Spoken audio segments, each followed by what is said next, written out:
today in New York, former President Donald Trump actually took the stand to defend against accusations his company committed fraud, and things went just about as well as you would expect. Within minutes of Trump taking the stand, a battle with the judge quickly unfolded. Judge Arthur Engoron accused Trump of making long-winded speeches, not answering questions, and even threatened to excuse the former president. The judge told defense attorneys, quote, "I beseech you to control him if you can. If you can't, I will." So far, Caitlin, it's fair to say this has really been a mess. Here's one example. When asked by prosecutors whether he was involved in the preparation of key financial documents in 2021, Trump's answer, no. I was dealing with China, Russia, and keeping our country safe. The New York Attorney General's lead lawyer then reminded him he was not president in 2021. Honestly, I get why he's confused. I also get confused because it feels like he was president for a 1,000 years. I cannot even remember who was president before Trump. Like, was it Rutherford B. Hayes or something? Of course Trump isn't focused. He's got like 17 other court cases he's dealing with. He probably doesn't even know what he was in court for. I bet he was on the stand like, is this the insurrection one or the mushroom dick porn star one? And by the way, if I had Donald Trump under oath, I wouldn't be wasting time asking about financial statements. This is my chance to find out the answers to every question I've had about him ever. Is there a Melania clone? Is there a P-tape? If you had to do a Sophie's Choice with one of your adult sons, would it be both? Let's move on because, as you know, ever since war broke out in the Middle East, hate crimes have been on the rise here in America. Luckily, some of the people committing these hate crimes are not the brightest candles in the menorah. A woman faces charges after confessing to a crash targeting the Indianapolis Jewish community. IMPD arrested Ruba Almagatha late Friday night. Police say she drove into a building and told officers she thought it was an Israel school and that she did it on purpose. In fact, the building belongs to the Black Hebrew Israelites, which is designated by the Anti-Defamation League as an anti-Semitic hate group that believes Jews are satanic.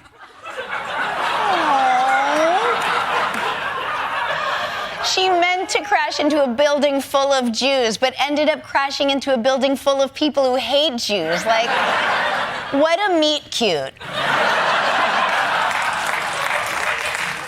Coming soon, the enemy of my enemy is my lover.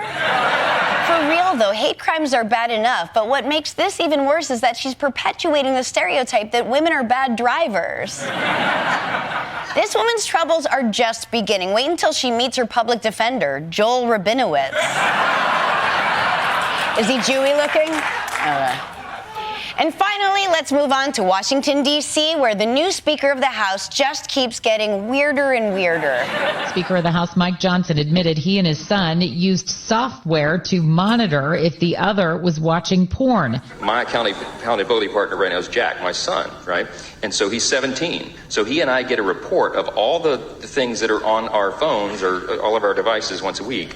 If anything objectionable comes up, your accountability partner gets an immediate notice. The Louisiana Republican installed accountability software called Covenant Eyes so that he and his 17-year-old son Jack would abstain from going to X-rated internet sites. The website promotes itself as a way to help those with porn addictions. Every superhero has some strengths and weaknesses. My superpower? Strength.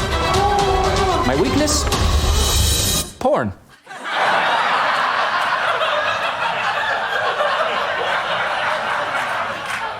Wow, these Marvel movies are really running out of ideas.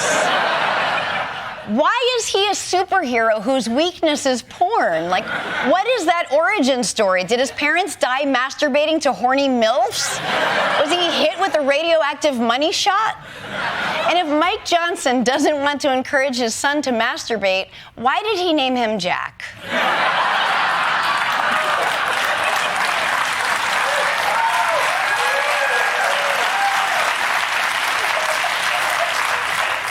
You should meet his other kids, Tug and his daughter, Finger Blast. I blew that joke.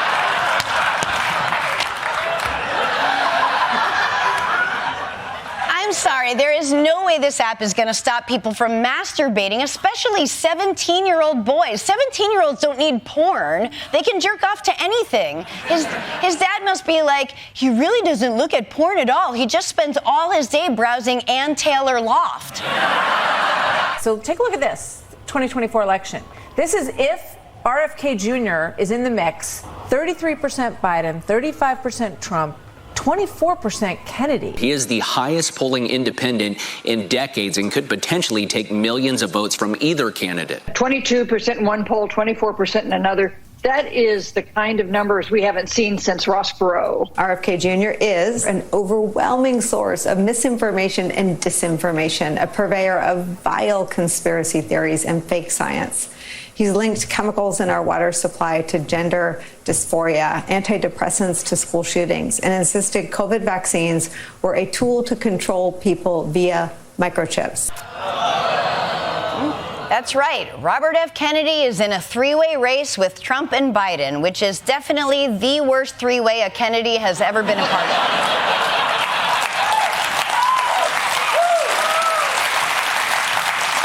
If he gets 24% in the election, it would be the best showing for a third-party candidate since Teddy Roosevelt. And because RFK is anti-vax, it would be the best showing for polio since Franklin Roosevelt. On one hand, it could be historic. America could set the record for hiring the world's oldest Nepo baby. On the other hand, this guy is crazy. And he's not like Trump crazy, where it's obvious right away. I mean, as soon as you see Trump, you're like, oh, yeah, I know this. This is a broken man, you know. RFK is like so boring. You got to be talking for 20 minutes before you realize he just said pesticides make people trans. Wow, kill bugs and be your authentic self. Sign me up. And I liked RFK Jr. back when he was the, clean water guy. Why couldn't we get that RFK? Getting this RFK is like getting Giuliani post-sideburn drip. Bottom line, this is not good. You got one candidate who doesn't believe in vaccines and two others who were alive when they were invented. There was an election yesterday, maybe you forgot about it, and apparently so did some Republicans, because Democrats got almost everything they wanted. Overnight, Democrats on a winning streak, scoring victories in Ohio, Kentucky, and Virginia. In deep red Kentucky, Trump-backed candidate Republican Daniel Cameron tried to take down Democratic Governor Andy Beshear by linking him to Biden, but it didn't work. Thank you, Kentucky! And in Virginia, a tidal wave for Democrats who held on to their state Senate majority and took control of the House of Delegates, too. A dramatic rebuke of Republican Governor Glenn Youngkin. And in Philadelphia, history was made. Democrat Sherelle Parker becoming the first female mayor in the city of brotherly love. And now to the remarkable story of a man who was in prison for years for a crime he did not commit. Yusuf Salaam, known as one of the exonerated five, has been elected to New York City Council after running unopposed. The beautiful thing about my story is that I was counted out. I was one of those who was pushed into the margins of life. And now we're here right now.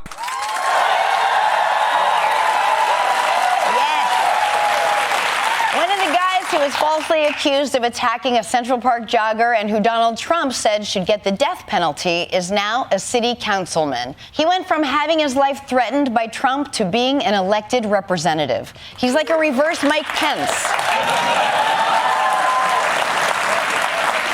And to this man who has overcome so much and still has the selflessness and the strength of character to turn around and serve this city that falsely imprisoned him, I just want to say, when are you going to do something about the jackhammering? My taxes pay your salary, buddy. Fix the subways.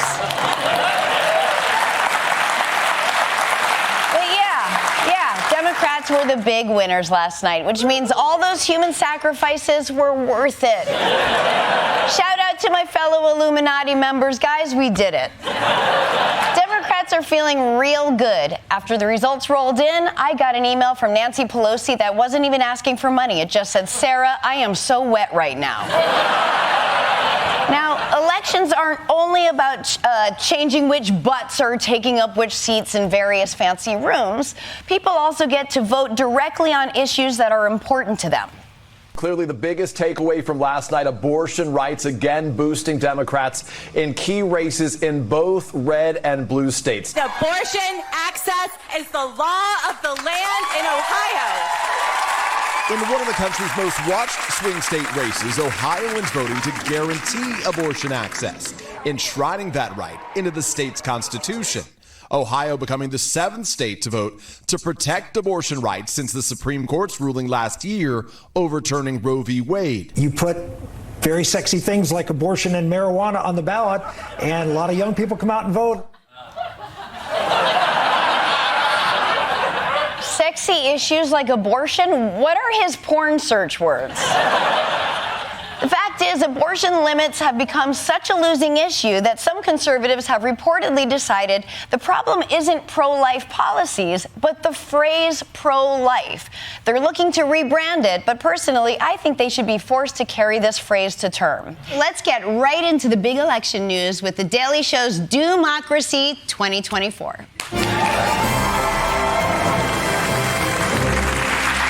Presidential election is less than a year away. Can you even believe it? I know. I'm so excited. I wish I was dead. And last night was a big night for Republican candidates. First, the frontrunner, Donald Trump, took a break from his 6,000 criminal trials to speak at a rally in Florida where he made up a very touching moment. Every time the radical left Democrats, Marxists, communists, and fascists indict me, they indicted me. Can you believe my father and mother are looking down, son?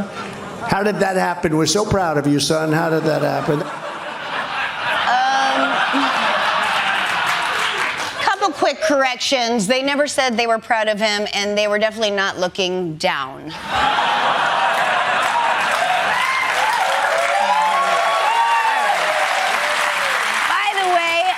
Am I crazy, or is Donald Trump's face melting and congealing all at once? I mean, it was always weird, but now it's so sweaty and golden, you know? Like, you know how in cartoons Bugs Bunny would be hungry and suddenly someone's face would turn into a chicken leg? He's right there, you know? God, I'm starving.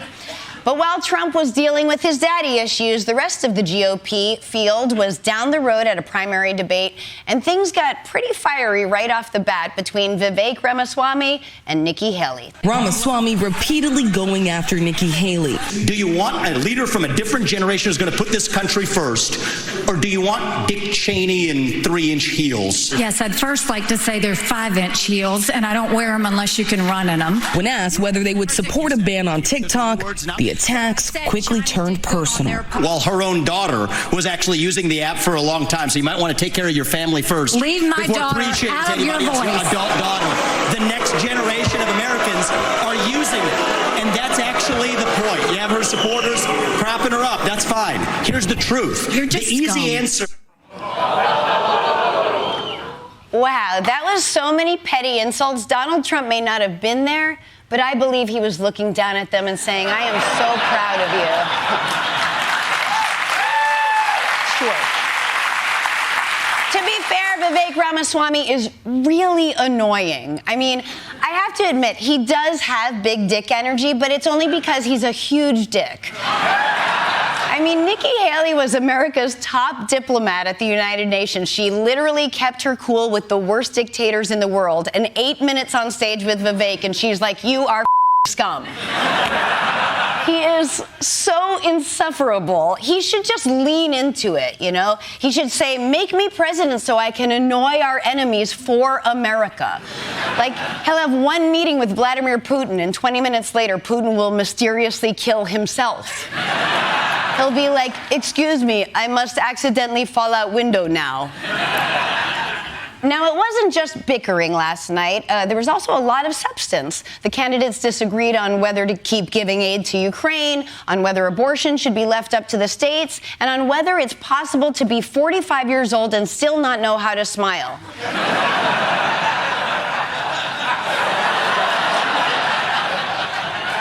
But one thing that almost all the candidates agreed on is being horny for war. I would be telling Bibi, finish the job once and for all with these butchers, Hamas. The first thing I said to him when it happened was I said, finish them.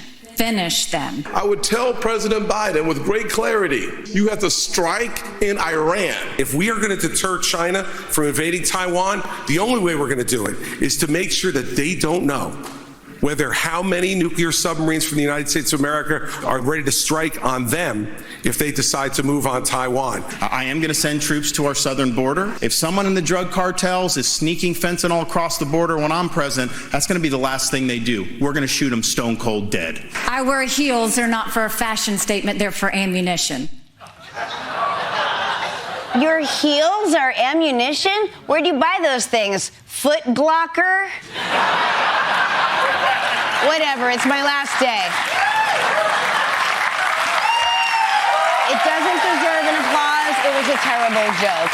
But it really seems like these people only know how to do one thing. Their solution is always war. Meanwhile, we need shit fixed here. Do we need to convince you that, like, Iran is putting potholes in the streets for you to fix them?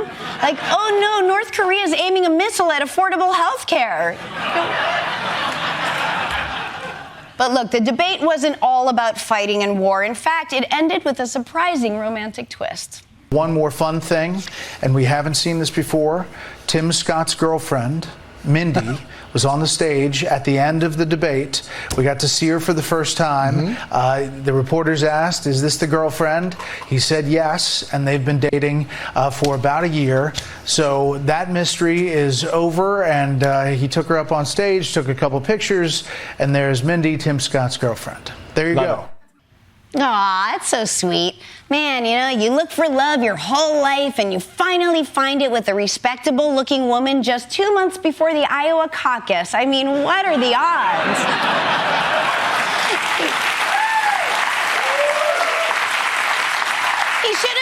He really should have just proposed right there, got down on one knee like, Mindy, would you make my campaign manager the happiest man alive? It's just too bad for Tim that he had to get this non-union actor to play his girlfriend. I mean, if he had just waited one more day for the strike to end, he could have gotten a professional actor fake girlfriend. Honestly, why do we make Tim Scott have to do this? Why can't a single guy be president? I mean, are they worried that the Oval Office is going to be full of, like, Fight Club posters and piss bottles?